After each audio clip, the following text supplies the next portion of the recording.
Ndabaramutse mwese mwashimye gukurikira ibiganiro vya television Heritage nongeye kuba kandi nikaze mu kiganiro c'Intahe. Iganiro c'Intahe ni kiganiro turabira hamwe ivy'umwami Yesu ariko arakora yakoze none umunsi akiri karakora mu buzima bw'abamwizeye mu buzima bw'abemeye kumvira ijwi ryiwe bakamukurikira. Uno munsi ikiganiro c'Intahe turi kumwe na Osias BIZIMANA nawe se wundi numwe mu barokowe na Kristo aho yamukuye ivyo yamukoreye uko vyagenze. Turi kumwe arashobora kubitwibwirira. Amahoro Osias BIZIMANA. Amahoro cyane. Murakomeye. Ndakomeye meze neza. Osias rero yo twidondora akatubwira Osias ninde? Osias yavuye he? Bega Osias yahavuye akitwa gute? Nkuko wabivuze ni Osias BIZIMANA. Mvuka mu muryango w'abana 4, abahungu 2, abakobwa 2. Mvuka mu ntara ya Cibitoke muri commune Buganda, zone Ndava ku mutumba bita Kansega. Navutse mvukira mu muryango w'abakatolike, papa na mama ya mukatolike. Ariko papa ntitwamaranye umwanya munini, papa yapfuye nkiri muto, ariko mama niwe twabanye umwanya munini. Mama yari renova, bita renova charismatique muri katolike. Rero yarakunda byo gusenga cyane kandi yarabikarako ku buryo hari amategeko muhira yuko umwana atagiye gusenga muri katolike abihanirwa, twaba tubizi. Ariko mu by'ukuri gende mu bantu bakubitwa cyane, barahanwa cyane kubera ko narasiba gose. Gihe cyose nsivye namenya ko nkubitwa, nsivye bakabimenya. Hari gihe natombora ntibabimenye, mu gihe cyose nsivye bakabimenya barampana. Harageze igihe mama atangiriza, igihe cyose igihe nahanwa cyane cyaba ni mu gihe cy'iminsi mikuru, kuko ico gihe hoho barakara umuntu yabyaramenyekana katagiye. Harageze igihe rero batangiriza nabo mu muryango hafi babimenya yuko mfise iyo ngeso yo kutagenda gusenga. Ubwo ukiri ngaho Osias wareka kuja gusenga ko utabishaka cyane? Ico gihe je ntabwo sinumva bindimwo byo gusenga, sinumva ivyo gusenga, byo kugenda gusenga sinumva ko bindimwo. Cyace bituma rero nsiba ko sinabona hari ukuntu naguma mbona dusubire mu bya bindi. Nari umuntu nkunda no gufata ku mutwe je iby'umwaka wose nashobora kuba ndabizi. Rero hari ukuntu navuga ati je uno munsi ndaza tuza gusoma ibi, wamenga nyene ni bya bindi, wamenga ndabizi nkaca nsiba. Mugabo kandi uko gusiba barankubita. Ego harageze n'igihe nkuko nari nabibabwiye, bacungeza abantu bo mu muryango wo hafi nk'abakuzine. Hariho umukuzine yari aturi hafi, abimenyeye ko nasivye yarandega bakampana canke wakanyihanira. Uwo mukuzina nyane? Ego canke nawe nyene akanyihanira kuko yarakuze, ntiyarashigikiranye nanje mu ico kintu, muko iyo ngeso yo kutaja gusenga. Muri ivyo bihe narabibayemwo kugeza ngeze mu mwaka w'8. Nabibayemwo kugeza ngeze mu mwaka w'8, ntaja gusenga, ntakunda gusenga. Kandi nari mfise ukuntu nirekura no mu ngeso zanje. Ico gihe nafise ukuntu nirekura cyane naratwagwa n'ishavu. Ikintu bari banzi ko cyane muhira cyari ikintu c'ishavu. Hari ukuntu sinzi kuba bitahura cyane, ubwo hari abandi bashobora kubitahura. Hari ukuntu ruguru nyene masafa usanga tabubati buba buhari, twe nta bubati nakuze dufise. Hari ukuntu rero nasanga nk'inkono bagize ugasanga bayogeje baciye bagumiza kuziko nkaho cyangwa bashyize ahantu dukunda gusanga hari ifungurwa. Mvuyeyo rero nkaza mvuye ku ishuri nze nyine nzi ko nsanga hari ifungurwa. Urazi ubuzima bwa hariya usanga mama uwo munsi yiriwe mu murima, nta muntu yari muhira ngategura ifungurwa. Nkaca nsanga nje n'inzara jewe mu mutwe nashizeyo ko mpitanja. Nkaca nsanga ayo masahani arafundikiye cyangwa nta kintu kirimo, naca ngira ishavu nkaca ndabimena. namare nabimenye biri mu bintu nakunda gukubitirwa cyane kandi biri mu bintu nabyo nyine byari bihangayikishije ababyeyi banje kuko ndibuka ko maze no kuja mu ba protestant biri mu bintu ntasubiye gukora hari igituma mvuze ati maze no kuja mu ba protestant biri mu bintu naciye nirinda gusubira gukora bo baca babona ko nahindutse babona nkumenga nibyo bakoresha nko mu kumezira ko nahindutse kuko ibyo bintu byo kudasubira gukara kumena gukara narakara bundi buryo mugabo bwagwa bimwe birenze urugero kumwe nahora ndabigenza siko nasubiye kubikora sinasubiye kumena amasahani n'amasafuriya nkuko nabikora kare ego harageze igihe rero maze kugera kuko ibyo nababwiye ko nabikoze kugera mu mwaka w'8 maze kugera rero mu 8 twari dufise ingeso yo kugenda tukanywa inzoga n'abandi bagenzi muga nari mfise umugenzi umwe ataryoherwa n'ingene nitwara nanyoye inzoga bitamuryohera uwo mugenzi we ntiyanywa inzoga acaraza aramwunganiriza arambwira ati we rero umugenzi kandi ndashaka ko tubandanya turi abagenzi mugabo ukuntu mera wanyoye inzoga sindabikunda ndumva ahubwo n'ubugenzi bwohera mu gihe wombwira kuzobandanya uzinywa camba nayo ndiko ndavyiyumvirako kuko naho nazinywa byari ibintu by'agakuku ntizanyohera cyane si ukuvuga ko zanyohera mugabo basi kubera ko ukuntu nazinywera mu bandi bantu narumva ibyo uko namera niko kuba mu gakuku kuba mu bandi nibyo byanyohera bigatuma bingora kuzireka munywera cyane ndibaza nti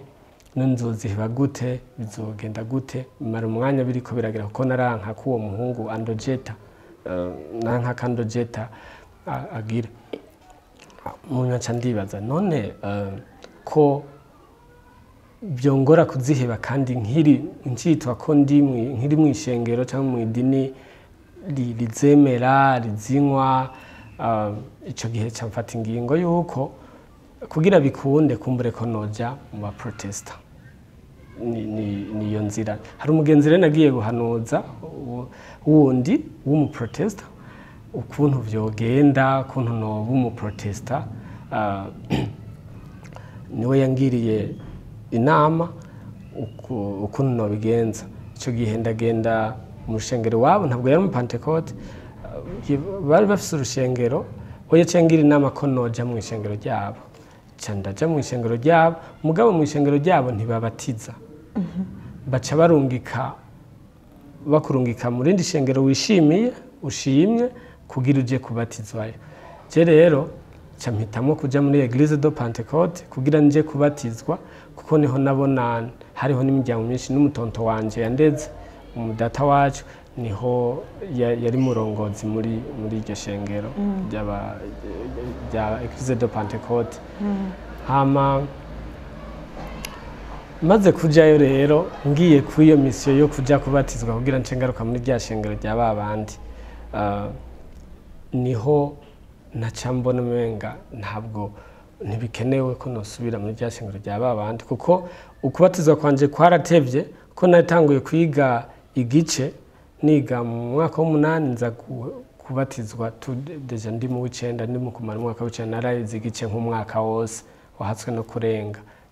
niko turiga igice ko baratevye ntibigeze babatiza promotion n'imwe mba twararindira mpaka urubatizo rugeze icyo gihe rero kubera kumara uwo mwanya wose ndi mu muryango wundi w'abaprotestaniki naciyemo nako kaho handi nahamaze umwanya mutoya ntabwo basubiye no kubandanya bankurikirana naciye nigumira muri Eglise de Pentecote rero hari ukuntu jemeze ninjiye mu kintu arije nacinjiyemo ndabishaka ndacinjiramo cyane icyo gihe nara participate cyane mu bikorwa ndaja no muri korale ndaririmba ndaja no mu burongozi bwa korale narakoze ibikorwa rwose muri ico gihe muri Eglise Pentecote ikindi baragiye banyizera mu ma groupe biblique hano ku ishuri niga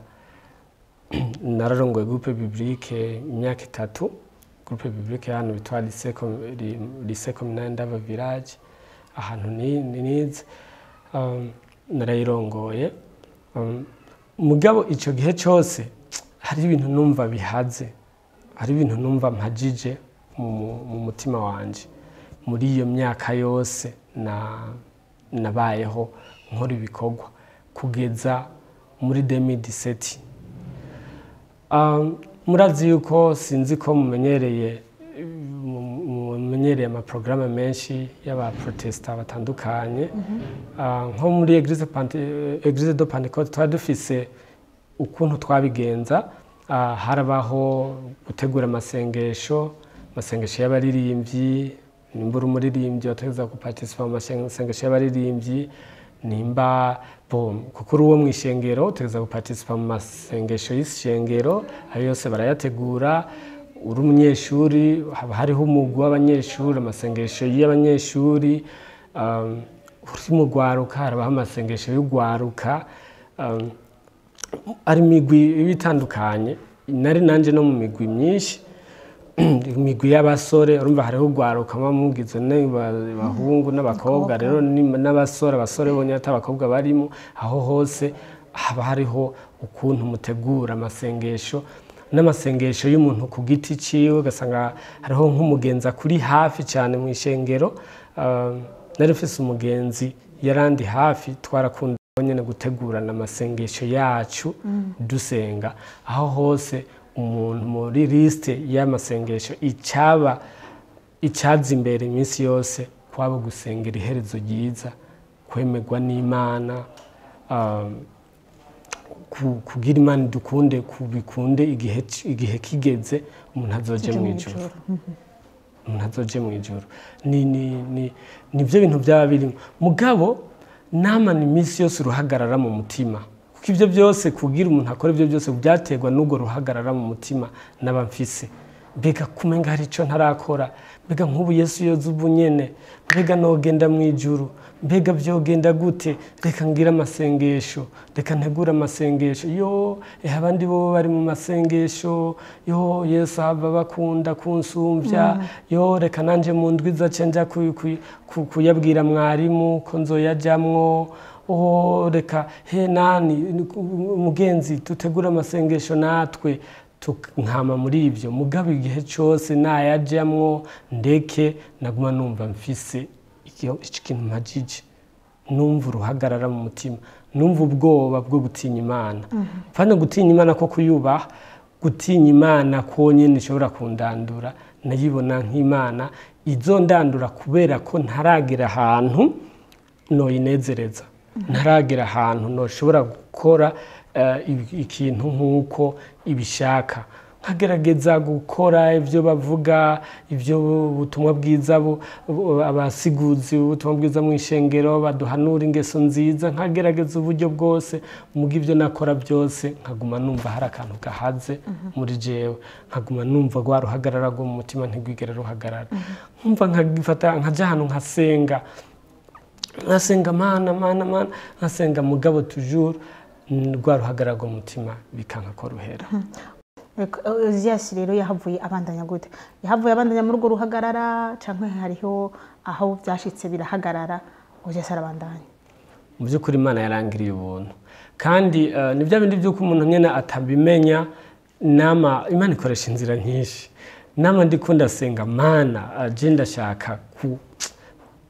ndashaka kukumenya ndashaka gukura mu migenderanire hagati yanje nawe mugabo sinarinzi ibyo ndiko ndavuga naho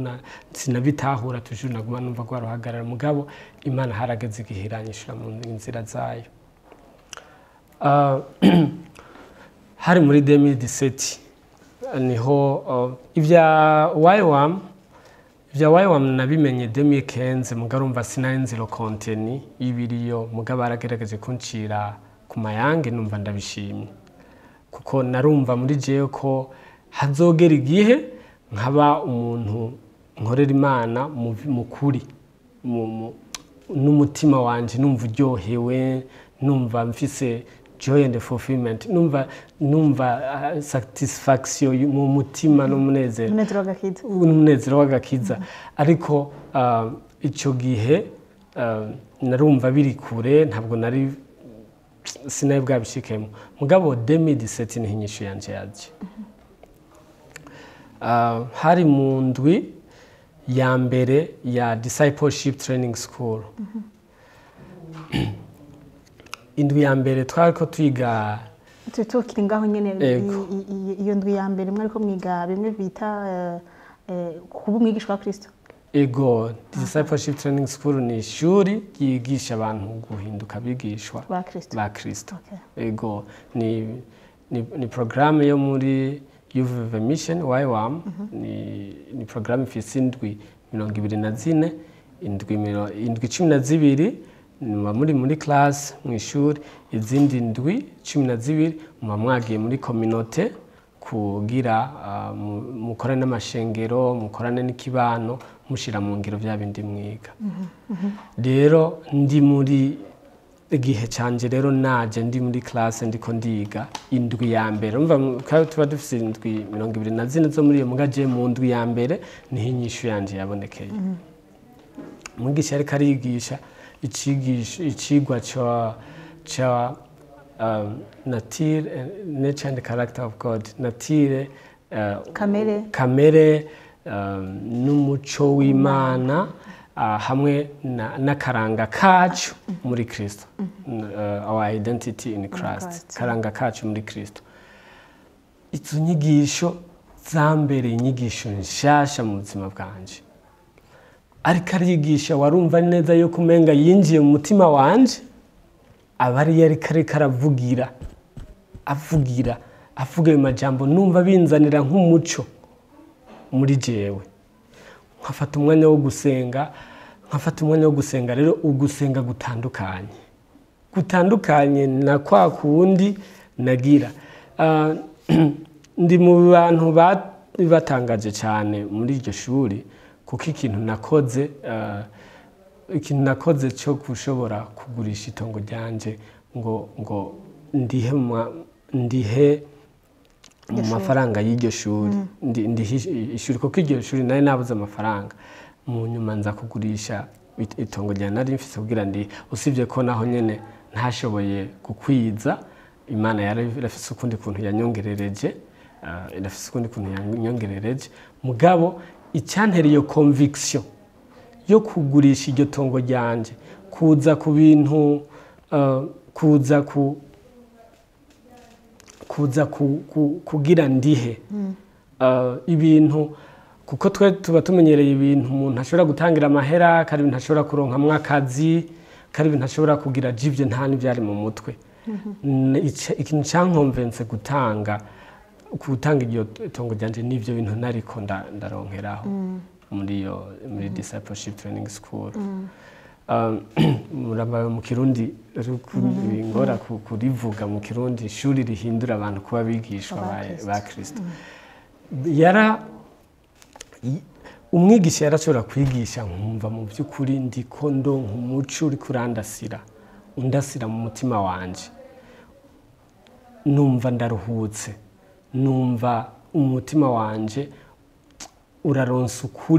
ukuri kw'ijambo ry'Imana kurabaye mu mutima wanje. Hariho indoto nari narigeze kugira kera, indoto icyo gihe nari narose ndi mwitiro, nari narose intambwe iri kirandondera nginyice inge. Na kuko twakuze tuzi ko intambwe ari igikoko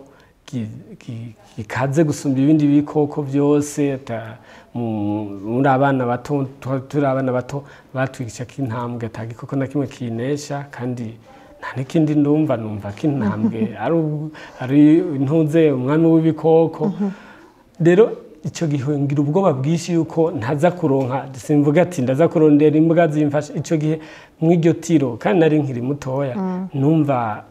mfise ubwoba bwinshi, ubwoba bwankubise kubw'iyo ntambwe iri kirandondera. Ndava ahantu hamwe, ahantu hose ngiye ukamumenga yahamenye, nkimukira ahandi nkagenda ahandi ndayihunga nabuze amahoro ndi mu bandi bantu bobo nkabona umenga nta n'ikiri kirabagira mugani jewe ndi muri urwo ruhagarara mugabo hari inzu nagiyemwo nza mbona abantu baje biruka bambwira ngo Osias ngwino garuka ngwino ahabona ntusubire kwinyegeza ngo ya ntambwe yirutse imwe yerekira guhiga yirutse ngo hariho iyindi ntambwe ngo yaje ngisumbye ubushobozi ngiyo ntambwe ngo yumvise ngo ko yayindi irikira guhiga ngiciza kugutabara izo ndoto rero nkizirota kera nta kintu na kimwe nabibonamo mugabo ico gihe cyose muri yo tuko turiga ivyo vyigwa zitangura kugwira ntangura kubibona ntangura kubona ukuntu gutahura ukuntu nakije kubw'ubuntu agakiza ntoshobora kugaca bitokunda na gatoya ko nshobora kugaca k'Imana yakampaye ku buntu kubw'urukundo rwayo ntangura gusoma amajambo y'Imana mbona amajambo y'Imana Paulo yandika mu vyete vyiwe avuga yuko Imana cyagihe turi babi turi abansi bayo yadufashe igira reconciliation hagati yatwe nayo ibicishije mu rupfu rw'umwana wayo ikunda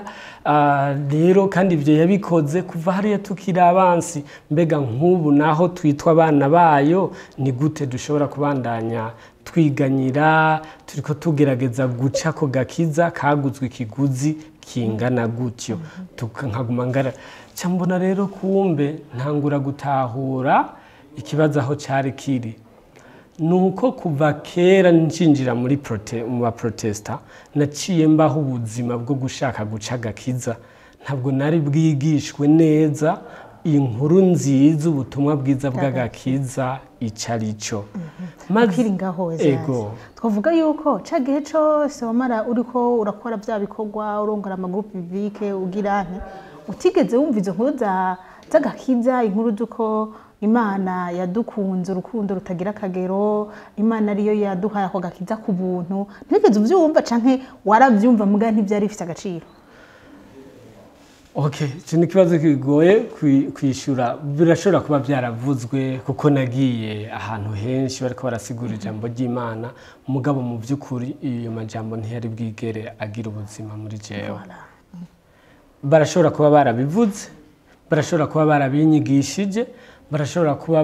ariko igihe cyose nabayeho jewe ayo majambo yagiye kugira inguvu muri jewe ico gihe ndi muri mu ndwi ya mbere ndi muri DTS ego mu ndwi ya mbere ndi muri DTS niho natanguye kuguruka amaso kubona urukundo rw'Imana kumenya ko ndi umunyabyaha kandi ko Imana yankunze izi ko ndi umunyabyaha mugabo kandi iriko iramfasha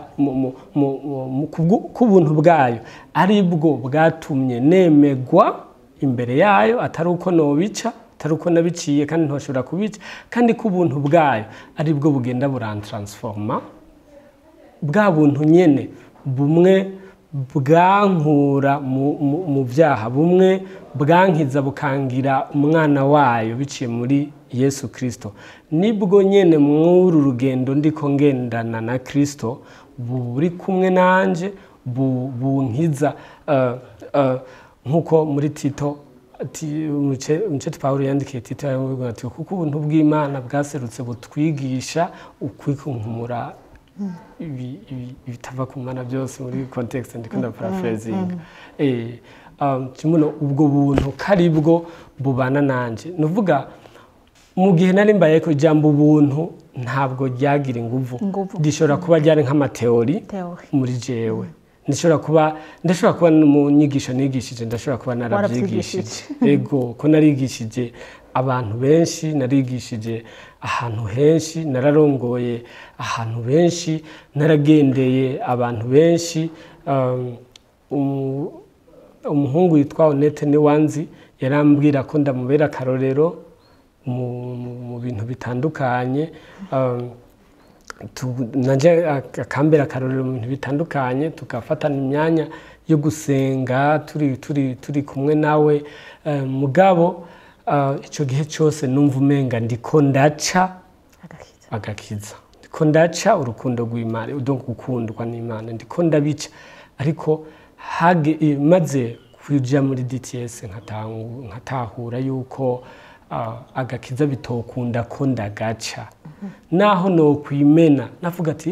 ndatahuye igituma cyagihe nariko ndisonzesha nkisonzesha iminsi 2 ntajya ntanywa iminsi 3 ntajya ntanywa kugira ngo numve ko Imana yompaga iherezo ryiza kandi nkabikora kenshi nkasengera iherezo ryiza nkama ndiko nsengera iherezo ryiza mugabo ata conviction muri jewe yagakiza ariko ico gihe ndumva ntangura kumva mfise assurance du salut muri iyo ndwi nyene ibintu byinshi byatanguye gukoreka muri iyo ndwi nyene ntangura kumva mfise assurance du salut nemejwe n'Imana yuko inkunda inzi ndi umwana wayo yanshize mu muryango wayo yanyimuye ikankura mu bwami bw'umwiza ikanshira mu bwami bw'umwana wayo ikunda kandi ibyo bikora kubw'ubuntu atari uko jewe atakinda kimwe noshobora gukora ciwanje cyotuma merita ivyo ariko kariyo yonyene yabyihitiyemo kandi no mu rugendo ndiko ndagendamwo haba mu bikorwa byiza nokora ndabikora kubw'ubuntu bwayo kandi atari kugira ngo inkunde ariko ari kubera inkunda ndumva ndabitahura igihe cyose ikintu cyose ndiko ndakora haba mu kuja kuvuga ubutumwa bwiza haba nimba ari nk'igihe Imana numva yanyagishije ati fata umwanya wo kwisonzesha usengera ikiniki usengera abanaba ndumva neza yuko ndiko ndabikora apana guca yuko ntariko ndabikora kugira ngo merite ukwemerwa n'Imana mugabo kubera ko Imana y'ubwayo ariyo yampisemo ariyo yankunze mu rugendo ndiko ndagendana nayo ko iri kumwe nanje kandi kinkunda mugabo ko ntariko ndagerageza guca ako gakiza cyangwa guca ukwemerwa n'Imana ubu ndabitahura. Amen. Osias ndakeneye kumva Osias ico gihe amaze kumenya neza yuko Imana imukunda kandi itamukunda kubera ko gakora itamukunda kubera zanguvu wakoresha mu kwisonzesha mu kumva ukuntu rwa ruhagarara uno munsi Osias arafise umunezero gakiza Osias araryohewe kubona abizi ko Imana imukunda atari kubera ivyo yokora ariko bw'ubuntu bwayo nibaza ko abantu benshi turi kumwe hafi baranzi ndi umuntu nezerwa cyane ndi umuntu nezerwa cyane nibyo nigeze kubabwira ko kera nari mfise ukuntu natwagwa n'ishavu mu by'ukuri ntibyaheze ahubwo mu rugendo nagendanye n'Imana muri process yo gukira nagiye ndatahura ubuzima bwanje bimwe mu bintu mfise ndi kurwana navyo kandi Imana iri kirankiza kandi ndanatahura ko processus de transformation ari urugendo atari ikintu kiba ngo nkaho umenga ngo biciye bihera infa potute ariko ndatahura neza ko hariho ibintu byagiye bigabanuka n'ubu bigenda bigabanuka none munsi ndiko nganira nawe we ku bantu basanzwe banzi ndi umuntu ngirishavu cyane mugabo ubu ndarimenya nkabya n'uburere ndashobora no gusenga gufata n'umwanya wo kwisonzesha ngwana najyashavu basi ngwana najyashavu atari kugira ndazi ko Imana inkunda kugeza ubu ndazi ko Imana inkunda n'ubu mfise ishavu muga kandi ndazi ko Imana mu mutima wayo yipfuza kunkiza rino shavu hama kandi mu kunkiza rino shavu iranshiramo uwo mutima kandi uko kuntu numva urwo rukundo nyene rwayo birantera ndiko ndasenga nsaba Mana ndagusabye umfashirisha buri rigende ramperamo muga malgré y'iryo shavu naho mbafise iryo shavu ndi umuntu w'umunezero mwinshi ndi umuntu w'umunezero kuko n'iryo shavu rinamara n'umwanya muto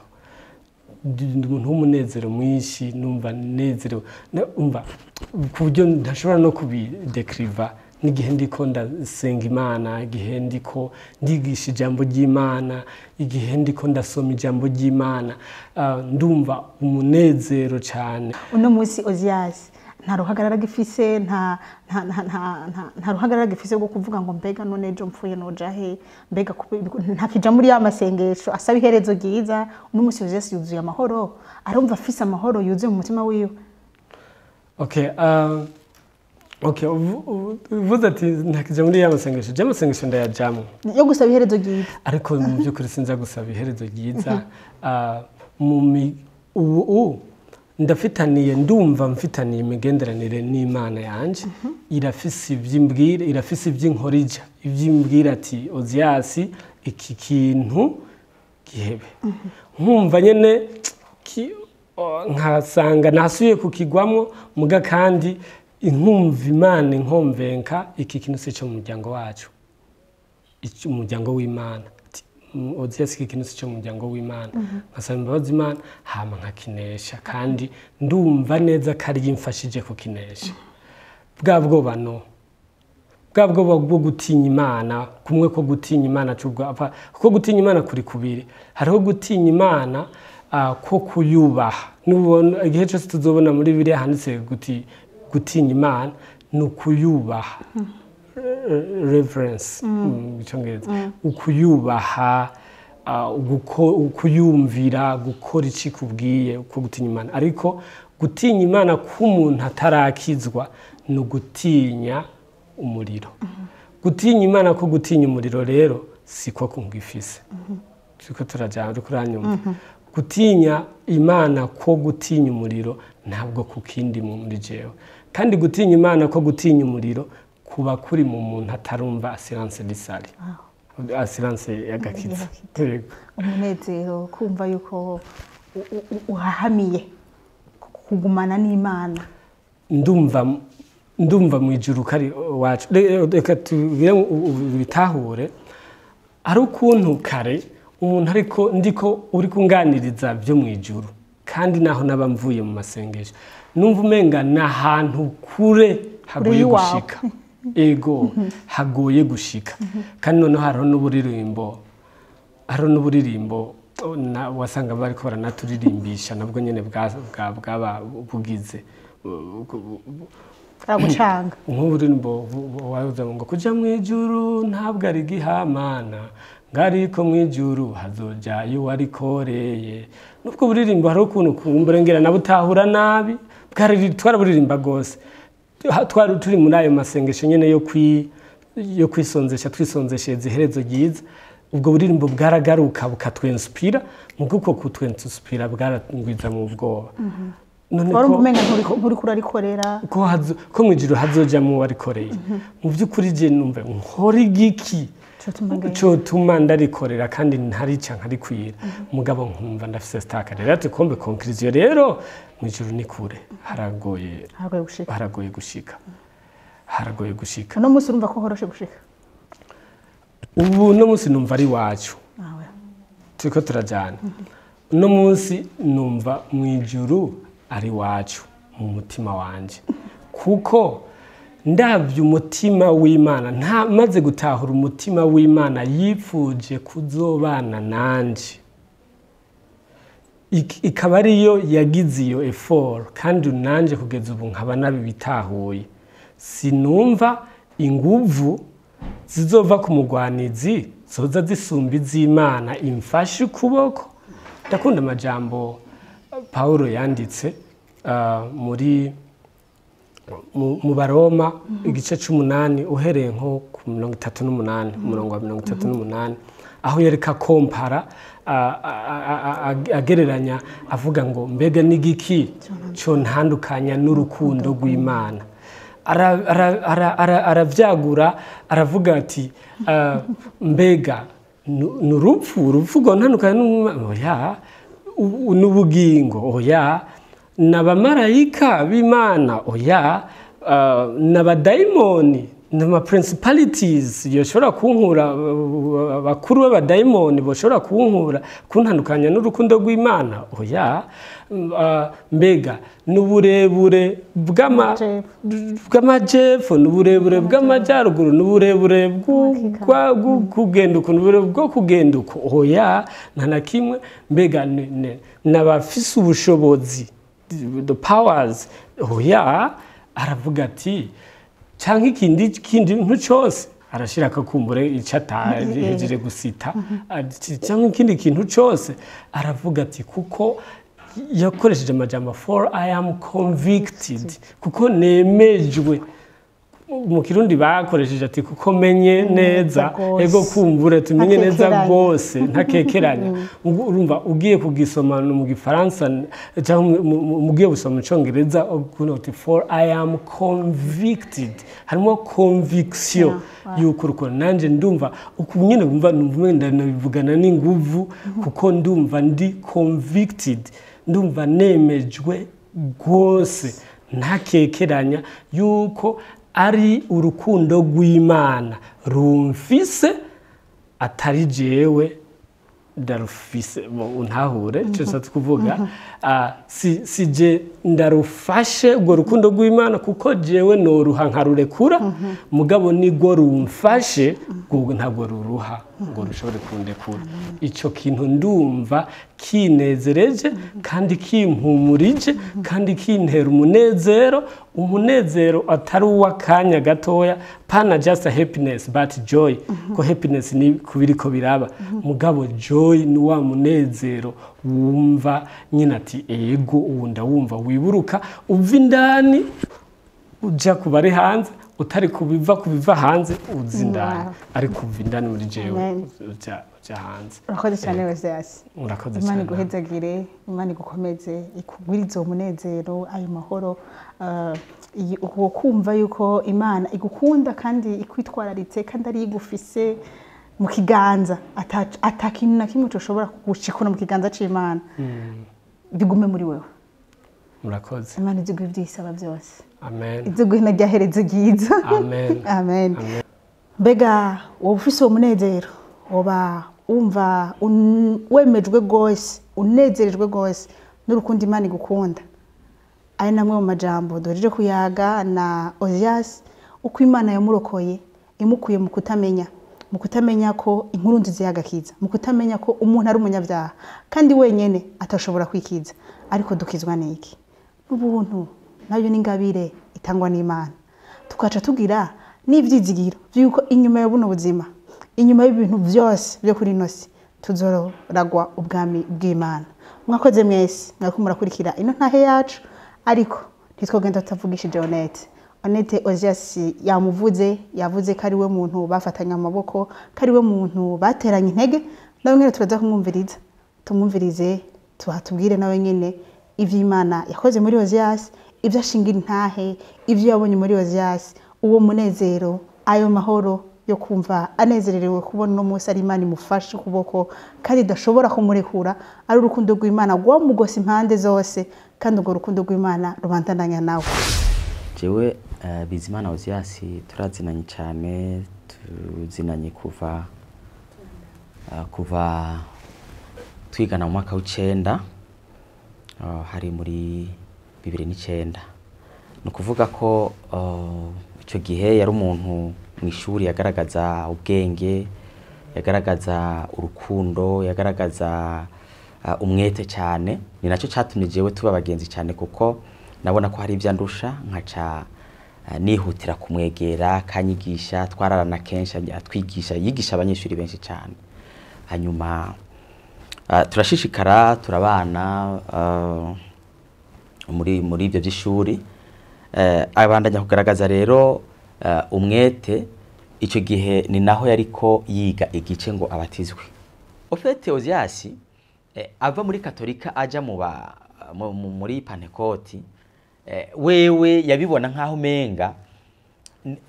guhindura idini niko gukizwa kuko icyo gihe abantu benshi baragira muvuma twabona neza ko bari mu bakizwa mu Protestant wamenga nibo bagaragaza ibimenyetso byo gukizwa. Rero uguhindura idini kwiwe wamenga niko gukizwa, abibamwo ari umunyedini gusa abyita gukizwa kuko yahinduye idini, ariko atarabifata neza. Gusa ako kantu k'ubwoba yarakadevelopa kenshi, akumva atinya umuriro, akambwira ngo genda atinya gusha, akaba ati uzoze tudevelope sije turabe neza ibintu by'umuriro biga bizogenda gute. Nkambwira ntari kubundi ntugire ubwoba, nibyo uratinya gusha, uratinya umuriro, ariko ngwino twinjire mu Mana neza, niwafata neza bizohera, nta kibazo. Umuntu amaze gukizwa neza nta ngorane. Muga mu by'ukuri icyo kintu yarakigaragaza, yarerekana ko yarambwira kenshi ati ngo twirirwe turasenga, ngo dusengere iherezo ryiza, kuko ndumva bise ubwoba, baravuga ko abantu bazosha ibihe bidashira, eske genzo bisporta. Ndabwira nti ntacyo, ngwino tukirirwa dusenga, kaza muhira tukirigwana, tugafata amafungo n'ibindi. Hanyuma nibaza ko byagiye guhera cyane amaze kuronka inyigisho, kuko burya aho muri DTS barize cyane ibintu bikomeye, bararonsa abigisha biga ibintu byinshi. Hari aho yakurikira umwigisha yitwa Asher, akamufasha akamuganiriza umuntu ku muntu, akamufasha. Bituma bigenda rero biratuma ubwoba bumuvamwo, uko abandanya kwegera ubwoba bwagiye buramuvamwo, gushika ubu mu by'ukuri nta bimenyetso by'ubwoba gifise. Oya, ubu andondeye ubu ahubwo dufise programa mu miryango yacu, kuko twashimye ko imiryango yacu iguma ifatanye. Dufise programa, turagira Zoom tugasengera hamwe, umuryango wiwe n'umuryango wanje, tugafata umwanya tuti dusome igitabo runaka, tukadebata, tukaganira, tugahanahana ivyumviro. Hanyuma ubu rero dusenga nk'abari mature, nk'abagomba by'ukuri gushishikara gusa na Kristo, muga nta bimenyetso by'ubwoba akigira. Ubu musanze nawe ari ku rugezo mu buryo bw'impwemu, agezaho nawe afasha abandi. Rero mu by'ukuri nico jewe ndamuzi ko Osias gushika kuri iyi saha novuga nti ari ku rugezo ruryoshe cyane. Ndamukumbura, nkumva nezerejwe no kubana nawe, nkumva tumaranye iminota mikeya cyane, nkumva umutima wanje wagutse, nkumva tuganira ibintu bituma nanje shishikara gutegwa intege mu rugendo rwo kwizera. Jewe icyo tumusengera hanini nuko ingabire iri muri we Imana ibandanya kuyagura cyane, akabandanya kwagukirwa mu byo kumenya Imana cyane, ariko kandi ikanamuha ibikoresho, uburyo bwo kubishikiriza benshi bashoboka, kuko isanzwe ari nayo ntego yiwe, kandi asanzwe ari umwigisha mwiza. N'umuntu akwigisha ikintu, jewe sinagira ubwoba ngo mwishuri sinamenye ikintu, narinzi nshanja kwa Osias nta kibazo. Iki giharuro yaca kifasha neza cyane. Rero ndavuga nti Imana ibandanye kumuha kwagukirwa mu buryo bw'impwemu, ashike ku rugezo rwa kure cyane, ariko kandi Imana umuha ibikoresho bimutuma ageza kure cyane ibyo aba ari karunguka mu buryo bw'impwemu, kuko